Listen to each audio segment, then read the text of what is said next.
ღმერთი ცხოველებს ყველას უგზავნის, მაგრამ მხოლოდ რჩეულები ხედავენ, მათში არა ცხოველს, არამედ შვილებს.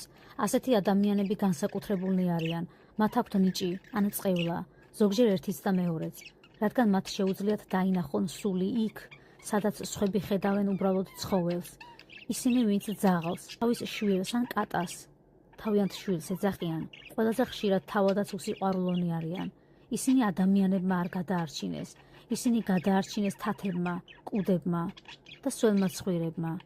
ისინი ითმენენ, როდესაც მათ ტკივილს აყენებენ, მაგრამ ცხოველის გამო კი ყველაფერზე წავლენ. მათ თვლიან უცნაურებად და სუსტებად. ზოგჯერ კი შეშლილებადაც. ისინი კი უბრალოდ ამ სამყაროდან არ არიან. მათ არ ეშინიათ იყვნენ კეთილები. მათ შეიძლება ვერ გაუგო, მაგრამ შეუძლებელია არსზე პატივი.